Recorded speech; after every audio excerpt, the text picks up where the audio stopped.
petite vidéo aujourd'hui pour te parler de la qualité des différentes boîtes qu'on peut trouver dans le commerce.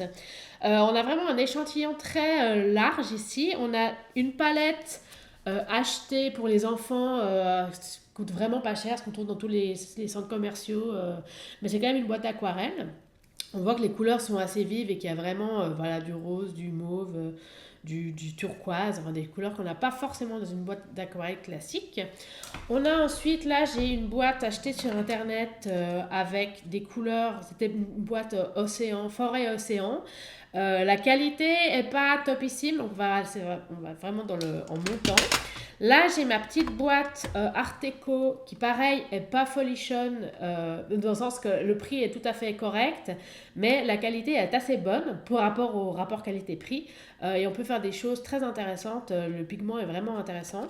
Et puis ensuite, on a la boîte pro, la boîte schminkée, où on a vraiment de l'aquarelle de haute qualité. Je vais y arriver. Voilà. Donc maintenant que je vous ai dit ça, on va justement tester un peu. On va faire. Je vais pas faire toutes les couleurs parce que bon, on n'a pas non plus toute la place. Mais on va tester les 4 boîtes pour que vous puissiez voir vraiment. On pourra peut-être zoomer à des endroits pour vraiment voir la différence de qualité parce que c'est criant. Alors, du coup, comme on a sur cette palette-là, on a beaucoup de vert et de bleu, on va partir sur autre chose ici. On va prendre ce qu'on n'a pas dans les autres, par exemple le rose. Voilà, bim. Et puis, on va faire... Voilà. Voilà. Et puis maintenant, si par exemple, je vais mélanger... on va prendre une autre couleur qu'on aurait un peu... On va prendre avec un peu de violet comme ça. Donc on voit que c'est quand même tout à fait intéressant. La couleur se tient bien. C'est pour ça que je trouve que la palette, on a beau dire, ah oui, mais c'est vraiment pas cher, il faut prendre la bonne qualité. Mais on arrive à faire des choses intéressantes. Si je mélange maintenant avec un peu de turquoise pour avoir quelque chose de... Voilà. Par rapport à ce qu'on a fait tout à l'heure, on voit pas non plus de vraies différences. Voilà. Donc ça, je trouve que c'est intéressant. Après, c'est par exemple, on voit que tout d'un coup, quand ça sèche, il y a des traces. Mais en fait, on retrouve ça dans les autres boîtes aussi. Ça dépend en fait de la quantité d'eau et puis est-ce qu'on moule le papier en premier. D'ailleurs, on va faire encore ça. Je vais tester ici en mouillant le papier et avec, on va prendre le turquoise. Ça, c'est des couleurs qu'on n'a pas dans les autres boîtes. Et ben,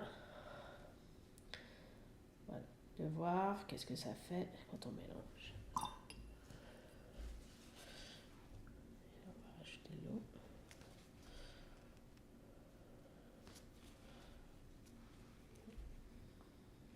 On verra mieux, je pense, après quand ça sera sec. Si je viens foncer un peu plus ici en haut. Tu vois, là, on sent qu'il y a une petite... que c'est pas... Pour faire du mouillé sur mouillé, c'est pas top. Mais pour faire de la colorer des dessins au stylo ou autre, ça peut tout à fait suffire. Bah justement, j'allais dire, ça fait très couleur feutre. Bon, là aussi, j'ai fait exprès de prendre les couleurs qu'on a dans cette palette-là, qu'on n'a pas dans les autres, c'est-à-dire le turquoise, le rose de bonbon, le violet... Non, mais dans le sens où c'est très proche des feutres que j'utilise dans Ouais. mes dessins. Ouais. Donc, Mais en fait, ça donne quand même quelque chose de tout à fait potable. Le mouillé sur mouillé, donc la partie ici turquoise, c'est ce qui est le plus... Mais c'est souvent ça qui est intéressant, c'est qu'on se rappelle toujours qu'en fonction des dessins qu'on fait, en fonction de la peinture qu'on fait, on va choisir sa boîte d'aquarelle. Parce que si on fait vraiment du mouillé sur mouillé, où on aura besoin de travailler en couches et qu'on aura besoin de beaucoup de... là, il faut que la qualité du pigment soit au rendez-vous. Si on fait de la coloration, c'est moins... Je ne vais pas dire que c'est pas bien, hein, mais c'est quand même moins nécessaire. Du coup, on va tester cette palette-là, qui est aussi, où là aussi, je me suis dit, il y a quand même un peu Je trouve que le pigment, il n'est pas assez fin. Mais bon, après, de nouveau, c'est chacun y trouve son plaisir ou pas. Donc ça, c'est la deuxième boîte. Et là, tu vois, je trouve qu'on voit il y a des petits grains. oui, on sent plus le Ouais, pigment. on sent que ça gratte, quoi. On sent qu'il y a... Ouais. Après, là aussi, l'idée, c'est juste de vous montrer concrètement que c'est quoi la différence entre les boîtes. Et après, c'est évidemment à vous de faire, de voir ce que vous pouvez financièrement mettre dans une boîte. Parce que donc la boîte d'aquarelle schminkée, là, il y a 24, je crois. 1, 2, 3, 4, 5, 6, 7, 8, 9, 10, 11. Ouais, il y a 24 couleurs. Celle-là, je crois, elle est à 140, 130 francs. Oui, 140 francs. mais bon, là, tu peux changer. Dès que tu n'as plus de Complètement. pigments, tu peux C'est racheter un ça. petit Tu peux godet changer dès et. qu'elle est vide. Par exemple, bon, là, il y a de l'espace, mais là, il y en a une qui est vide. Je pourrais tout à fait soit la remplir avec du pigment en tube, soit effectivement aller la faire remplacer, enfin, en acheter Alors que une par autre. exemple, la première que tu as utilisée, elle n'est pas faite Non, pour c'est ça. pas fait pour. Et puis même celle-là, elle n'est pas faite pour. Les godets, c'est pas les mêmes. Ce qui fait que quand tu n'as plus de peinture, d'ailleurs j'en ai une autre où les trois couleurs que j'utilise le plus, il n'y en a plus. Bah, c'est soit il faut justement remplir avec des tubes de pigments. Le problème, c'est que souvent, c'est pas la même intensité de pigment entre les tubes et les godets. Donc, des fois, on est coincé. Et puis, ça permet aussi de pouvoir mieux choisir ce qu'on veut ou de créer ses propres palettes. On peut acheter des boîtes comme ça, vides, et venir mettre les couleurs qu'on aime. Par exemple, si on part à la montagne ou bien on part au bord de la mer, on peut avoir une palette spéciale bord de mer, on peut avoir une palette spéciale sachant que c'est pas non plus toujours nécessaire, des fois il faut partir avec sa palette. Et puis, parce que c'est toujours des fois quand on n'a pas le. On se rend pas compte, on se dit ah mais non, je vais jamais faire ça, qu'en fait c'est là qu'on décide de faire. Quand on décide de faire du violet, alors qu'en fait, bah, si on n'a pas de rouge mais qu'on a du bleu, ça marche pas. Il faut du violet. Je sais pas si c'est très clair ce que je dis, je suis un peu fatiguée. Bim. Donc là on voit, ça coule.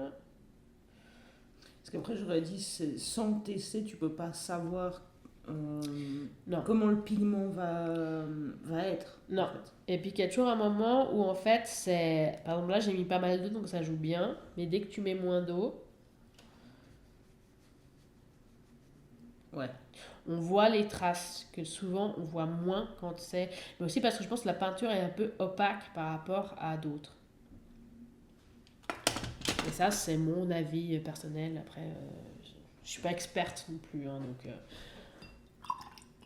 Et après, ça peut être, bah, si tu sais que ça fait des traces comme ça, bah, du coup, c'est qu'il faut mettre plus d'eau, jouer sur la quantité d'eau que tu peux rajouter, plutôt que de laisser le truc aller tout seul. Quoi. J'ai un peu laissé.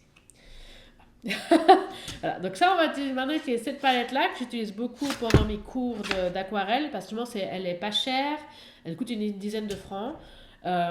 Et elle permet quand même de passer, moi qui peins 3 fois par semaine minimum, et avec l'été on a eu beaucoup de choses, ben, ma boîte, je vais quand même la montrer, c'est que moi j'utilise pour moi, pour qu'aussi que mes élèves puissent voir que ce que je peins c'est aussi avec la même boîte qu'eux, donc voilà, et ben on voit bien ceux qui sont à peu près vides, c'est le bleu céruléum, le bleu clair, le bleu outre-mer, le gris de peine, et puis le jaune, les jaunes.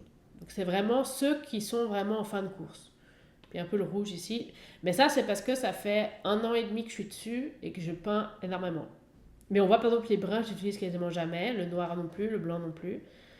Donc après, c'est vraiment une Mais question. comme quoi aussi, ça tient, malgré toute la C'est ça. quantité de peinture que tu fais, C'est ça. si ça fait 1 an et demi, Ouais. c'est que ça tient longtemps. Tu peux Complètement. vraiment t'amuser pendant un bon moment avant d'arriver au bout de C'est ta ça. couleur. Et en fait, ce que je dis toujours à mes élèves, c'est quand ils débutent, de payer 10 francs pour une boîte comme ça qui marche bien, on est d'accord, hein, j'ai garanti quand même que ça fonctionne.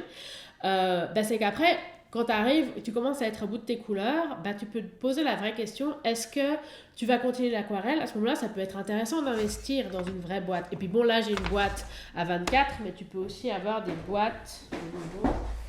Ça, c'est une autre boîte qui est aussi de bonne qualité. Une boîte plus petite, où tu as vraiment 2 jaunes, un orange, un rouge.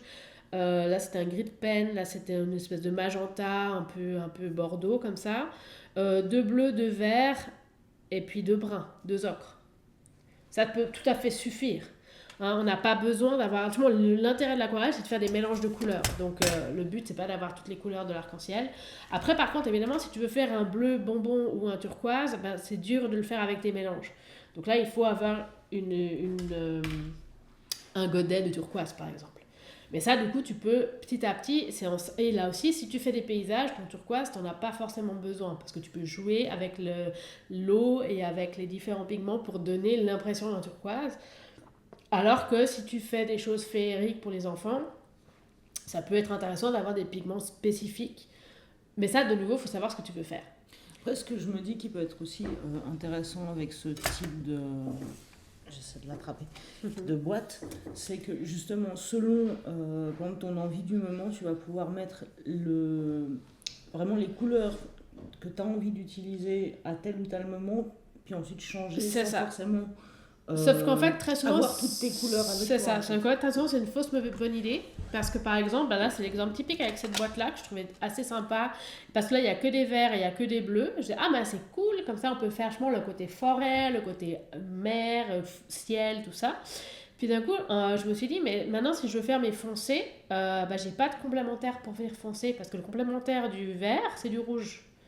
Et le complémentaire du bleu, c'est le orange. Donc dans l'orange, c'est rouge et jaune. Donc en fait, il me manque du rouge, du jaune. Ouais.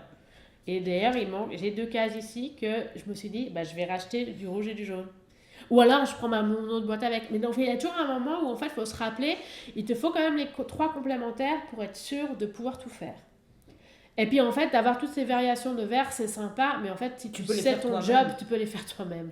Alors après, tu peux trouver, alors puis de nouveau, si tu fais que des forêts, ça peut être intéressant d'avoir des couleurs que tu vas refaire, que tu vas utiliser tout le temps, tu n'as pas besoin de les refaire, mais en même temps, c'est de nouveau un très très bon exercice pour maîtriser les mélanges, pour savoir que si tu veux foncer, tu rajoutes du rouge.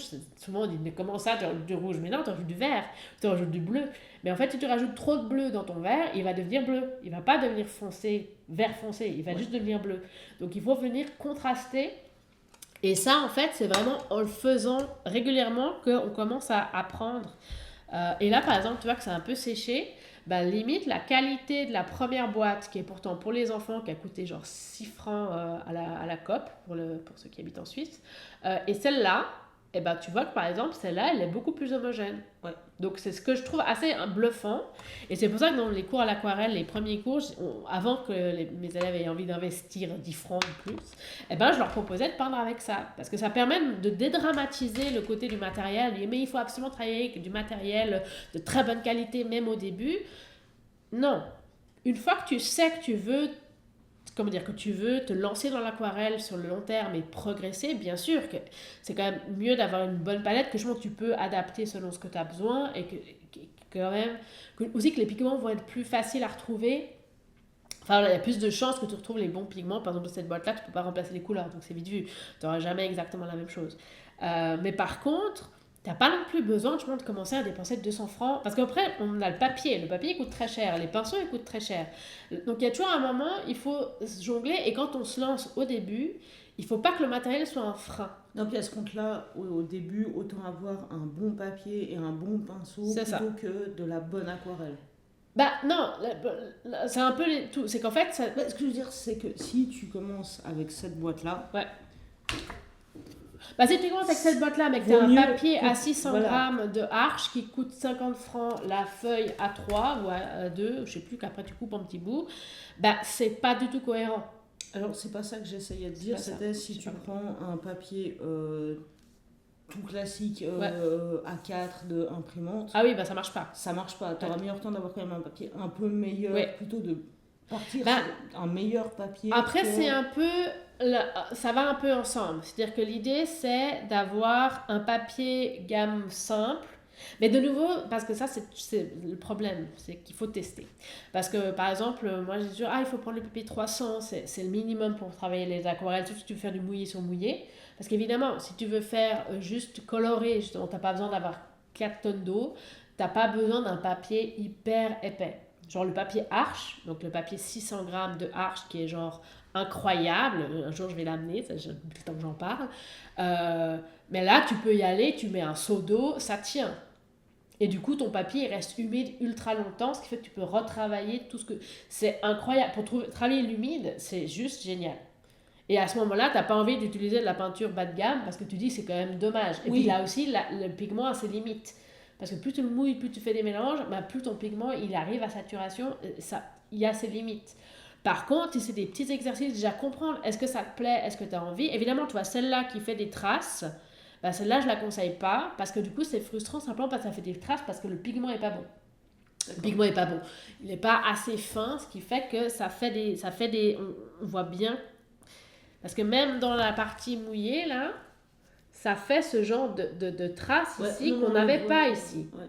Alors on a un peu des trucs, mais c'est parce que j'avais rajouté la couleur, mais on a un effet, et ça aussi, et par rapport au papier, c'est pareil. C'est vrai qu'on a pu prendre le papier pour tester le papier, mais par rapport au pinceau, c'est pareil. Là aussi, j'ai des pinceaux basiques, mais qui sont des pinceaux Lavis, donc qui tiennent très bien l'eau, et qui sont parfaits pour faire ce genre d'exercice.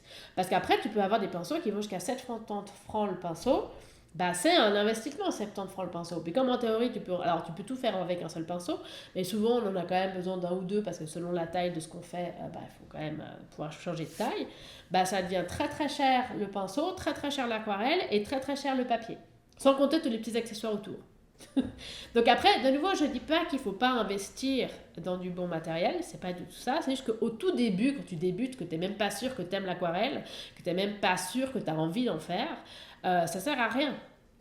Parce qu'après, tu as du matériel, tu as 300 balles de matériel que tu vas jamais utiliser ou que tu vas balancer ou que tu vas faire passer plus loin, bah c'est dommage. Donc du coup, il y a vraiment le côté où je pense que voilà, qu'il faut en fait tester, et c'est pour ça qu'il faut prendre des cours aussi pour, je pense surtout au tout début, ou même des cours en ligne, hein, il y a plein des tutos sur internet, mais les tutos sur internet, il manque toujours des étapes, et puis des fois on ne te parle pas de ce que tu as vraiment besoin de savoir. Là, quand tu as quelqu'un, tu peux vraiment poser la question, mais en fait moi j'ai pas compris tel ou tel truc, ça permet vraiment d'entrer en... Bref. Donc tout ça pour dire que nous allons tester notre palette suivante, qui est celle que j'aime bien, que j'utilise tout le temps, et qui est du coup tout à fait bonne pour ce qu'on a besoin d'en faire. Donc là, on va partir... utilise dans les lives que nous faisons. Qu'on utilise aussi. dans les lives, que j'utilise dans mes cours d'aquarelle, parce que justement, j'ai envie que mes élèves puissent voir qu'avec la même boîte, les mêmes pinceaux et le même carnet, eh ben, j'arrive à faire des choses bien. Je suis pas non plus, on va pas non plus, hein, mais j'arrive à faire des choses tout à fait sympas, et que du coup, bah, ça veut dire que eux aussi ils peuvent.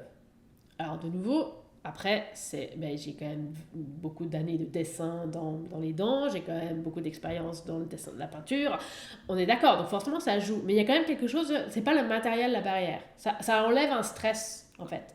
Et de nouveau, tu dis, bah, ta palette, bah, au pire, elle t'a coûté que 10 francs, donc si tu la dégueulasses, par exemple, c'est le but, hein, vous voyez bien l'état de toutes mes palettes ici, le but, ce n'est jamais d'avoir une palette propre, je répète.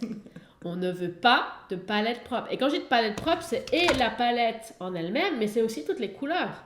Vous voyez que le orange, il n'est pas orange. Là, le jaune, il est un peu jaune parce que je l'avais utilisé il n'y a pas longtemps. Le rouge, il y a des trucs dedans. Et c'est pour ça que c'est là, par exemple, celle-là, c'est vite vu. Mon jaune, il y a du vert dedans parce que j'ai tapé dedans, quoi. Et c'est normal. Et c'est ça qu'on veut. On veut les couleurs pures à l'aquarelle, ça ne nous intéresse pas. Nous, on veut vraiment les mélanges de couleurs. Et le meilleur moyen, c'est vraiment de... Et puis ça, je dirais pour certains de mes élèves, c'est vraiment le premier stress. C'est que non, mais il faut que ce soit propre. Il faut que j'aille le vrai rouge. Je dis, mais on ne veut pas le vrai rouge. Et rien que ça perturbe. Oui. Donc c'est normal.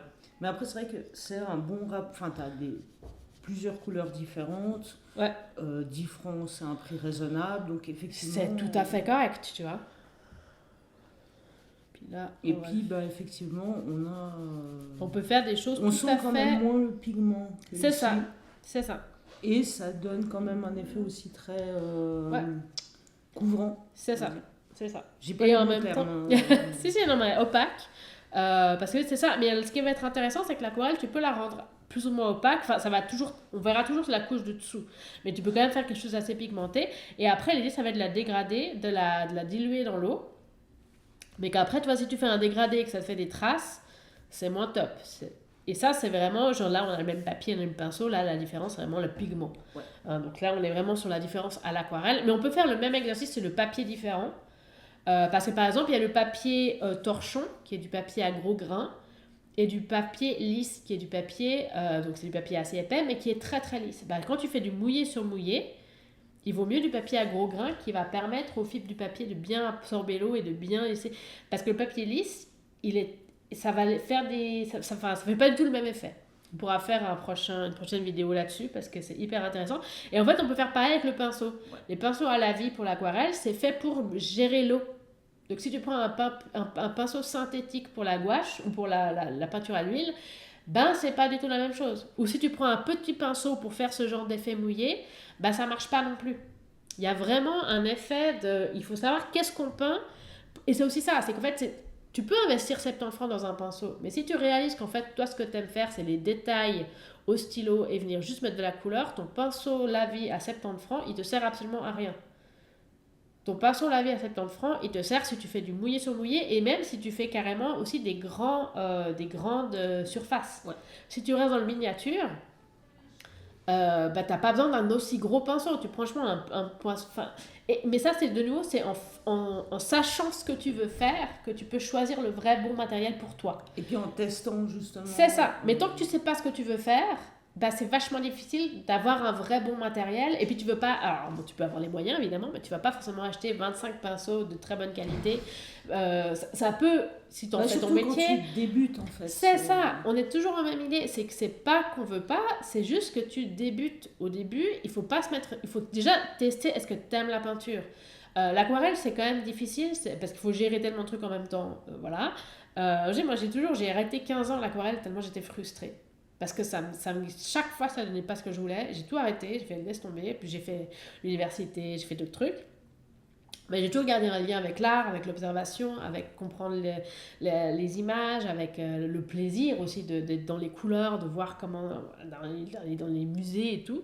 Et en fait, il y a vraiment cette idée que ben, c'est là, et en fait, ça a travaillé quelque part dans l'inconscient, ce qui fait que quand finalement j'ai dit, bon, moi, je vais te donner des cours de dessin, ben, je vais te donner des cours d'aquarelle, donc on s'y remet, ça va aller, et ben ça va très bien.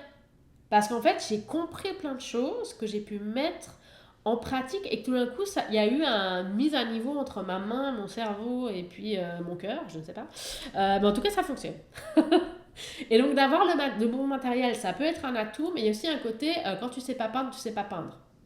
Donc, tu as beau avoir une super boîte de matériel et des super papiers, souvent ça va te bloquer plus qu'autre chose. Parce que tu dis, mais mon super papier Arch 600 grammes qui m'a coûté 50 balles, je vais pas y faire des petits dessins moches comme je suis en train de faire là.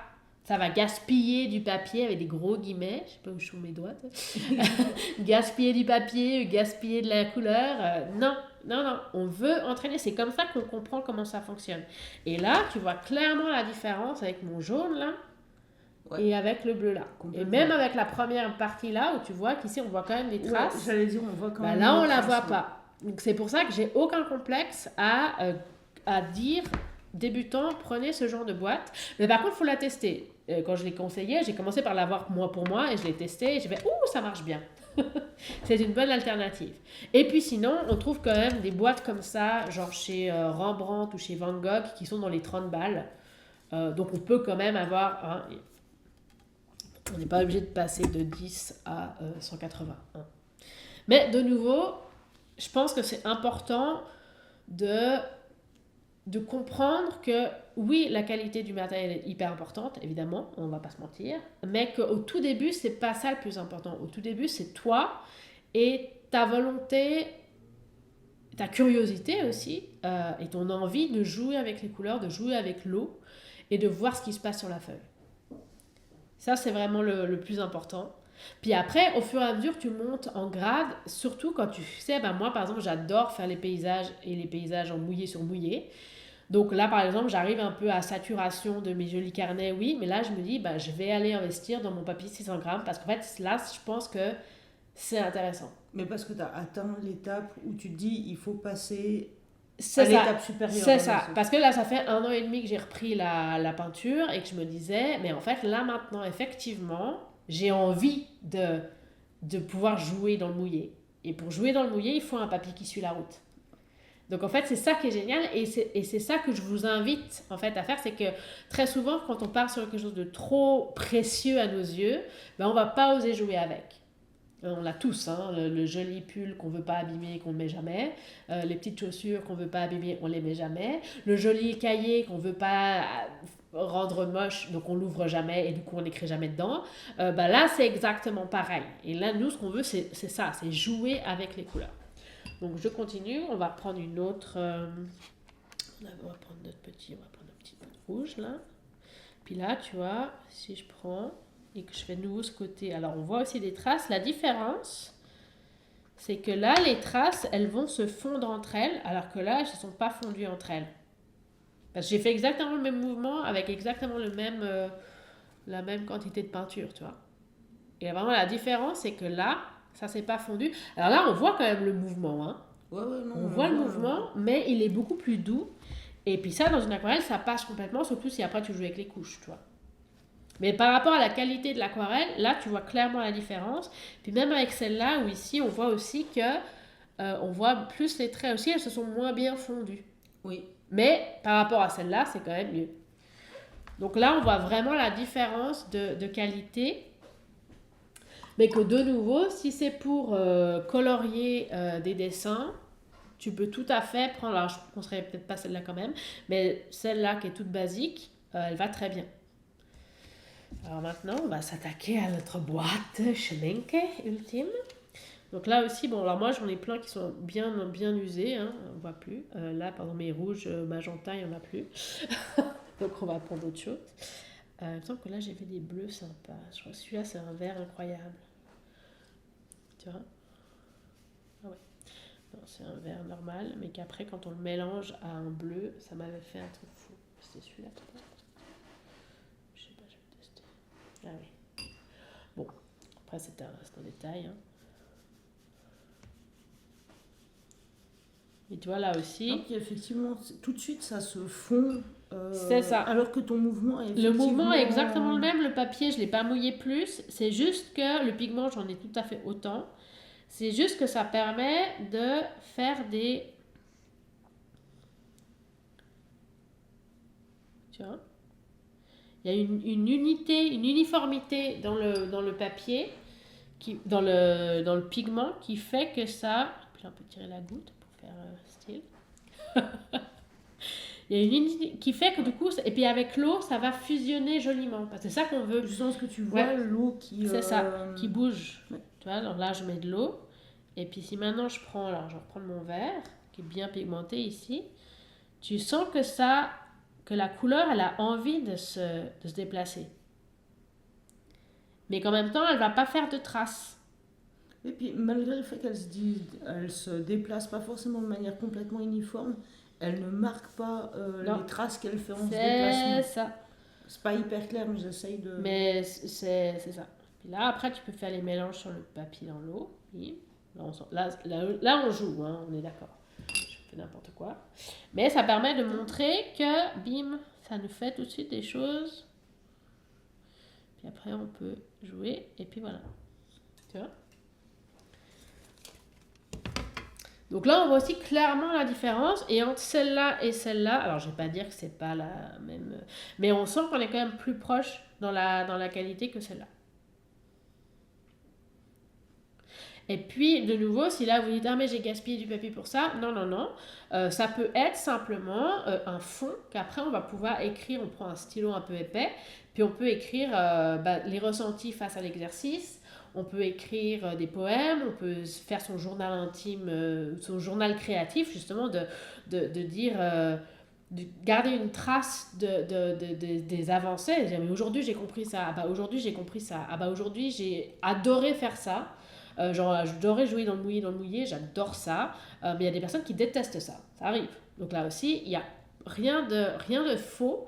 Il faut juste apprendre à savoir ce qu'on aime faire, apprendre à comprendre ce qu'on aime faire, pour ensuite pouvoir s'améliorer. Sans perdre entre guillemets du temps dans les trucs qui ne nous plaisent pas du tout, simplement parce que ça ne nous fait pas vibrer. Voilà. Est-ce que ça joue? Je pense qu'on a fait le tour, on a bien causé. Très bien. J'espère que ça vous a donné envie de prendre vos peintures à la maison. Parce que ça aussi, au lieu d'acheter du matériel, commencez par tester ce que vous avez déjà à la maison. Alors si c'est de la gouache, évidemment, ça sera moins transparent, ça ne donnera pas du tout les mêmes effets, c'est normal. Hein, la gouache, elle n'est pas censée faire ça. Mais si c'est de l'aquarelle, testez. Et puis je montre des fois à les vérifier parce que la bête boîte pour les enfants, là, ça c'est de l'aquarelle. Et puis j'allais dire bêtement, le fait d'essayer de tester avec ce qu'on a, ça nous permet de comprendre qu'est-ce qu'il faut changer ensuite. C'est ça. Je me suis mis, grâce à amour de la peinture que tu arrives à me transmettre à la gouache, parce que l'aquarelle, je me sens pas forcément, mais bon, la gouache. Et c'est en testant que j'ai découvert que mon papier était pas bon du tout pour C'est faire de la peinture, en fait. C'est ça. Tout court. C'est ça. Et après, même si du coup tu mets ton papier et que du coup ton papier joue bien, puis tu dis, ah mais en fait c'est le pinceau qui va pas, bah du coup tu changes le pinceau. C'est de nouveau, c'est vraiment une évolution, mais c'est en faisant, en pratiquant qu'on voit. Et là par exemple, je vais quand même remontrer que là, ma peinture, là que j'ai rajoutée, puis j'ai même rajouté de l'eau par-dessus, ça on le voit, c'est mieux. Ben c'est tout à fait potable. Je sais pas si on voit bien avec la... Non, puis même ça s'est mélangé, parce qu'au départ, Ouais. on avait un gros trou ici C'est blanc. ça. Et, Ça s'est diffusé. Alors que là, ça s'est pas du tout pas diffusé. du tout, non. Alors, c'était pas mouillé, on est d'accord. Mais même là où c'était mouillé, là c'était mouillé sur mouillé, Non, puis ça s'est pas diffusé ici- pareil. Et du coup, tu vois des traces ici. Je sais pas si on voit, je pense pas qu'on verra. Mais sur le papier, on a des traces blanches on le que voit. ça, normalement, on est. Tu vois, ici, t'as jamais. c'est ce que tu j'allais vois. dire. Ici, t'as pas mouillé, et pourtant, ça s'est très bien Parce que j'avais mélangé. beaucoup. Pourquoi? Parce que j'avais beaucoup d'eau dans mon pinceau. Et c'est ça la magie de l'aquarelle, c'est de pouvoir jouer avec l'eau qui est sur la feuille, l'eau qui est dans ton pinceau, et puis les jus qu'on a justement quand tu prépares tes couleurs, que tes jus soient assez mouillés, que tu rajoutes avec le pinceau mouillé, plus la feuille mouillée, ça va donner des effets différents que si tu as ton pinceau sec, ton jus sec, et puis ta feuille sèche. Et c'est là qu'on peut faire des trucs incroyables à l'aquarelle et que ça demande beaucoup de travail, beaucoup de persévérance. Mais qu'il faut quand même toujours revenir au côté jeu, c'est qu'en fait on fait ça pour s'amuser, pour se faire du bien. Donc si c'est plus une torture qu'autre chose, ça ne vaut pas le coup. Mais de revenir au plaisir de jouer avec sa palette et que de nouveau pour maîtriser les mélanges de couleurs, il faut maîtriser sa palette. Pour maîtriser sa palette, il faut faire ce genre d'exercice, il faut faire ses nuanciers pour savoir exactement c'est quoi la différence entre ce rouge-là et ce rouge-là. Celui-là il est plus orange et celui-là il est plus rouge. Donc ça veut dire que selon ce que tu veux faire comme mélange après, tu vas partir de celui-là, parce qu'il y a plus de jaune, ou Anne, bah non, on veut pas de jaune, on veut plus un violet, donc ça ne nous sert à rien de partir de celui-là, plutôt partir de lui. Donc après, c'est vraiment des logiques qui vont s'inscrire, mais seulement une fois que tu sais à peu près ce que tu fais. Et puis de on veut jouer avec les couleurs. Voilà. Bah du coup, on vous dit à bientôt pour une prochaine vidéo créative ou un prochain live créatif. Et puis, n'hésitez pas, prenez vos pinceaux et jouez avec les couleurs. Salut!